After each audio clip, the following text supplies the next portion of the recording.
Hi friends, নতুন একটা video নিয়ে চলে আসলাম। তো আমার নতুন একটা অনুভূতি তোমাদের সঙ্গে শেয়ার করব। তো এদিকে রাস্তায় যাওয়ার সময় দেখি সবাই তারকেশ্বর যাচ্ছে, কালকে সোমবার বলে সবাই বাবার ধামে যাচ্ছে।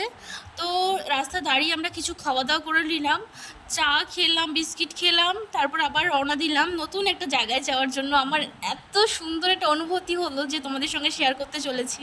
তো প্রায় চলেই এসছি। তো আজ দেখো, দেখলেই তোমরা বুঝতে পেরে যাবা যে এটা কোথায় যাচ্ছে। কিছুক্ষণ মানে এত বিরক্তও লাগছিল, মানে এত ঘন্টা লাগে যেতে দেখো।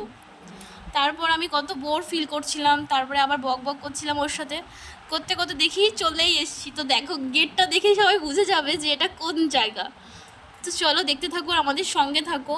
জানো তো, বিয়ের আগে বাবা বলতো যে এখন নিয়ে যাব না দীঘায়, তো বিয়ে করবি তারপর তোর বরের সঙ্গে যাবি। তো দেখো, যেই মানুষটাকে ভালোবাসি তাকেই পেয়েছি, তারপর আবার তার সঙ্গেই এসছি। আমি তো অনেক অনেক অনেক খুশি হয়েছি সত্যি। তাই দেখো, দুজন চশমা পরে কী সব পোজ দিচ্ছিলাম। তো আমরা রুম থেকে বেরিয়ে এখন দীঘায় স্নান করতে যাব। তো এখান থেকে বেরিয়ে পড়েছি, তারপরে সিঁড়ির থেকে নামলাম, নেমে এবার দীঘার দিকে রওনা দেবো। তো আমার মুখেই শোনো আমার কেমন লাগছিল। কেমন লাগছে তোমার দীঘা এসে? অনেক ভালো লাগছে। আমি প্রথমবার আসলাম, অনেক অনেক অনেক ভালো লাগছে, খুব শান্তি। তো সমুদ্রের কাছে গিয়ে এত সুন্দর হাওয়া, সত্যি আমি আগে কখনো এরকম অনুভব করিনি। আমার আজকে নতুন অনেক অনেক ভালো লাগলো। যারা যারা গেছে আগে তারা জানে যে দীঘার হাওয়া এত সুন্দর, মানে ওখানে গেলে আর বাড়ি ফিরতে ইচ্ছা করে না, মনটা মানে ওখানেই পড়ে থাকে। সত্যি আজকে আমি অনুভব করলাম অনেক কাছ থেকে। তো তারপর আমরা ওখান দিয়ে হাঁটছিলাম, হেঁটে তো বললাম চলো, সবাই স্নান করছে।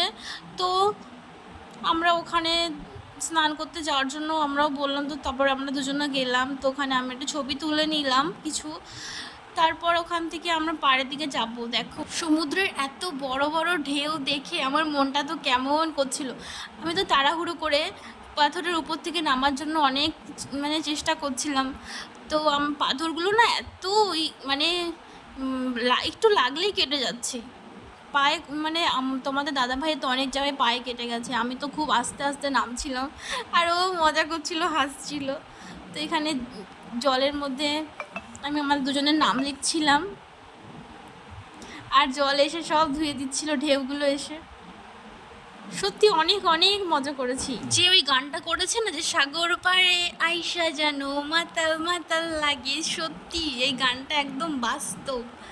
এত সুন্দর, মানে নিজেকে আর মানে ধরে রাখা যায় না, সবাই উজাড় করে দেয় একদম সাগরের কাছে গিয়ে। সত্যি অসাধারণ একটা ফিল আমি আজকে প্রথম নিলাম। তো রুমে আসার পথে আমরা ঘুরে টুরে চলে আসলাম। তো আমাদের ভিডিওটা ভালো লাগলে লাইক আর শেয়ার কমেন্ট করে দিও।